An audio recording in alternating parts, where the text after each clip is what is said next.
आज हम पढ़ेंगे स्ट्रक्चर ऑफ बैक्टीरियल सेल के बारे में। तो अगर हम बात करें बैक्टीरिया की कि बैक्टीरिया कौन से ऑर्गेनिजम्स होते हैं, तो bacteria microscopic single celled organisms होते हैं। यानी ये इतने छोटे होते हैं कि इन्हें देखने के लिए माइक्रोस्कोप की जरूरत पड़ती है। तो सिंगल सेल्ड ऑर्गेनिजम्स को यूनिसेलुलर ऑर्गेनिजम्स भी कहा जाता है। तो बैक्टीरिया की काफ़ी ज़्यादा स्पीशीज होती हैं जो कि मुख्तलिफ किस्म के इन्वायरमेंट्स में पाई जाती हैं। जैसे कि अगर हम यहाँ पे इस डायग्राम में देखें तो यहाँ पे हमें मुख्तलिफ किस्म के छोटे छोटे सिंगल सेल्ड ऑर्गेनिजम्स नज़र आ रहे हैं। ये सारे क्या हैं? ये हैं बैक्टीरिया, और ये बैक्टीरिया के अंदर शामिल मुख्तलिफ किस्म की स्पीशीज होती हैं।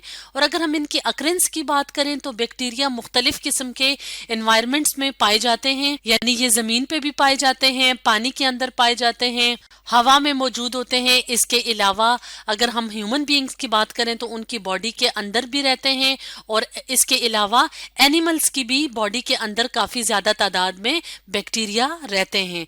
तो आज की वीडियो में हम देखेंगे कि जो बैक्टीरिया की बॉडी होती है, यानी जो सिंगल सेल होता है, उसका स्ट्रक्चर क्या है, उसमें कौन कौन से पार्ट्स शामिल हैं। तो इससे पहले हम ये देख लेते हैं कि बैक्टीरिया को सबसे पहले डिस्कवर किसने किया था। तो बैक्टीरिया को सबसे पहले डिस्कवर जिन साइंटिस्ट ने किया था उसका नाम था लीeuwenhoek।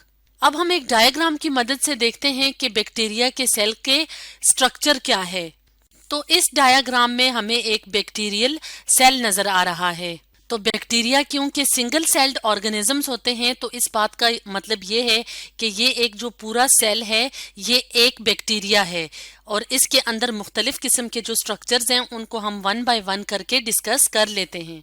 तो सबसे पहले हम बात करते हैं सेल वॉल की। तो अगर हम यहाँ पे देखें तो यहाँ पे हमें मुख्तलिफ लेयर्स नजर आ रही हैं। यहाँ पे ये थोड़ा सा ओपन करके दिखाया हुआ है ताकि समझने में आसानी हो। तो अगर हम देखें तो सेल वॉल कहाँ पे मौजूद है? सेल वॉल एक प्रोटेक्टिव कवरिंग है जो कि सेल मेम्ब्रेन के बाहर मौजूद होती है।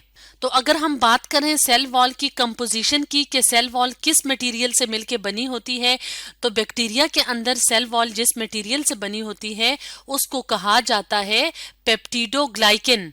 और अगर हम बात करें पेप्टिडोग्लाइकन की कि पेप्टिडोग्लाइकन किस तरह का मॉलिक्यूल है, तो बेसिकली ये प्रोटीन और शुगर से मिलके एक मॉलिक्यूल बनता है। और शुगर कौन सी? यानी पॉलीसेकेराइड्स। पॉलीसेकेराइड्स क्या होती हैं?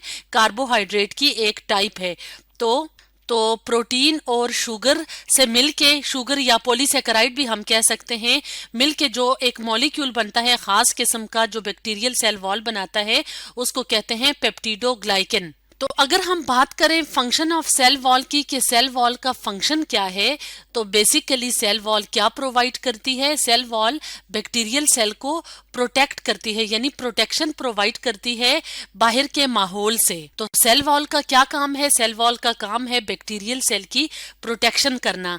इसके अलावा सेल वॉल के अंदर बाकी के कुछ स्ट्रक्चर्स होते हैं जो हमें धागे धागे की तरह के स्ट्रक्चर्स नजर आ रहे हैं, तो वो भी सेल वॉल के अंदर अटैच्ड होते हैं। और अगर हम बात करें सेल मेम्ब्रेन की, तो ये वाली जो सेल वॉल के अंदर जो मेम्ब्रेन मौजूद होती है, तो इसका फंक्शन क्या होता है? इसका फंक्शन होता है बैक्टीरियल सेल के अंदर जो बाकी के मटेरियल हैं उसको इनक्लोज करना। तो इसको साइटोप्लाज्म मेम्ब्रेन भी कहते हैं क्योंकि ये साइटोप्लाज्म के बाहर मौजूद होती है, और इसके अंदर बैक्टीरियल सेल के जो बाकी स्ट्रक्चर्स होते हैं वो इसके अंदर इनक्लोज्ड होते हैं। इसके अलावा जो मटेरियल इन और आउट फ्लो करता है उसको भी कंट्रोल करती है सेल मेम्ब्रेन। और अगर हम मूव करें अंदर की तरफ, यानी पहले हमने सेल वॉल को डिस्कस किया, फिर सेल मेम्ब्रेन को, अब हम अगर अंदर की तरफ जाएं तो हमें फ्लूइड सा पार्ट नजर आता है, यानी लिक्विड सा पार्ट नजर आता है जो कि क्या कहलाता है? जो कि कहलाता है साइटोप्लाज्म।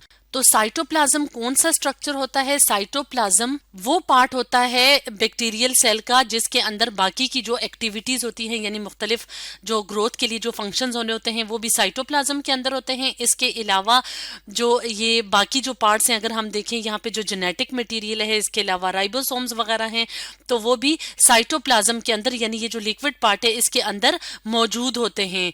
और इसके अलावा न्यूट्रिएंट्स, वेस्ट वगैरह वो भी कहाँ पे मौजूद होते हैं? साइटोप्लाज्म के अंदर। और अगर हम बात करें ये जो हमें छोटे छोटे दानों की तरह के स्ट्रक्चर्स नजर आ रहे हैं, इनको क्या कहा जाता है? इनको कहा जाता है राइबोसोम्स। तो राइबोसोम्स का क्या काम है? राइबोसोम्स का काम है प्रोटीन सिंथेसिस में मदद देना, यानी जो प्रोटीन बनती है सेल्स के अंदर वो राइबोसोम्स के अंदर बनती है। तो राइबोसोम्स छोटी छोटी फैक्ट्रियां होती हैं सेल के अंदर जो कि क्या करती हैं? प्रोटीन बनाने में मदद देती हैं। अब हम अगर यहाँ पे देखें तो ये हमें धागे की तरह का या फिलामेंट की तरह का स्ट्रक्चर नजर आ रहा है, जिसको क्या कहते हैं? जिसको कहते हैं फ्लैजेला। तो अगर हम बात करें फंक्शन ऑफ फ्लैजेला की, तो फ्लैजेला बैक्टीरियल सेल को मूव करने में यानी लोकोमोशन में मदद देता है। अब हम बात करते हैं बैक्टीरियल सेल के अंदर मौजूद जेनेटिक मटेरियल की। जेनेटिक मटेरियल यानी डीएनए की बात करते हैं। तो बैक्टीरियल सेल के अंदर जो जेनेटिक मटेरियल होता है यानी जो डीएनए होता है वो न्यूक्लियस के अंदर इनक्लोज नहीं होता, बल्कि वो बैक्टीरियल सेल के अंदर जो जेनेटिक मटेरियल होता है यानी डीएनए वो जिस खास रीजन में मौजूद होता है उस रीजन को न्यूक्लियोइड रीजन कहते हैं या न्यूक्लियोइड कहते हैं। तो इस बात का मतलब ये है कि बैक्टीरिया के अंदर एक मेम्ब्रेन बाउंडेड न्यूक्लियस मौजूद नहीं होता। और न्यूक्लियस वैसे जो यूकैरियोट्स या दूसरे जो हायर ऑर्गेनिजम्स हैं तो न्यूक्लियस का क्या काम होता है? न्यूक्लियस के अंदर जेनेटिक मटेरियल इनक्लोज होता है यानी न्यूक्लियस के अंदर मौजूद होता है जेनेटिक मटेरियल या डीएनए। लेकिन जो बैक्टीरिया हैं इनके अंदर जो जेनेटिक मटेरियल होता है वो न्यूक्लियस के अंदर मौजूद नहीं होता। तो इसलिए बैक्टीरियल सेल्स को या बैक्टीरिया को क्या कहा जाता है कि ये कौन से ऑर्गेनिजम्स हैं? इनको कहा जाता है कि ये क्या हैं? ये प्रोकैरियोटिक ऑर्गेनिजम्स हैं या प्रोकैरियोट्स हैं। तो प्रोकैरियोटिक ऑर्गेनिजम्स कौन से ऑर्गेनिजम्स होते हैं? ऐसे ऑर्गेनिजम्स जिनके अंदर मेम्ब्रेन बाउंडेड न्यूक्लियस मौजूद नहीं होता।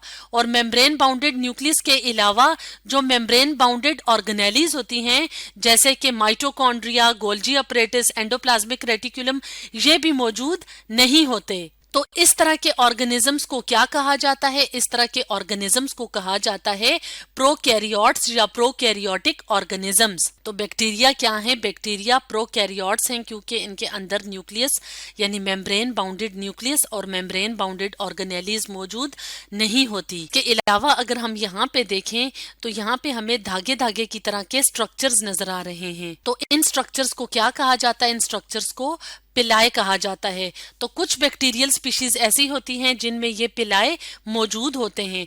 और अगर हम बात करें फंक्शन ऑफ पिलाए की, तो पिलाए का फंक्शन क्या है? पिलाए अटैचमेंट में मदद देते हैं यानी बैक्टीरियल सेल को किसी दूसरे सेल्स की सरफेस के साथ अटैच करने में ये छोटे छोटे जो धागे नुमा स्ट्रक्चर्स हैं जिन्हें पिलाए कहा जाता है ये मदद देते हैं। तो ये तो था बैक्टीरियल सेल और इसके अंदर जो मौजूद मुख्तलिफ पार्ट्स होते हैं वो और उनके फंक्शन। तो आज हमने पढ़ा स्ट्रक्चर ऑफ बैक्टीरियल सेल के बारे में।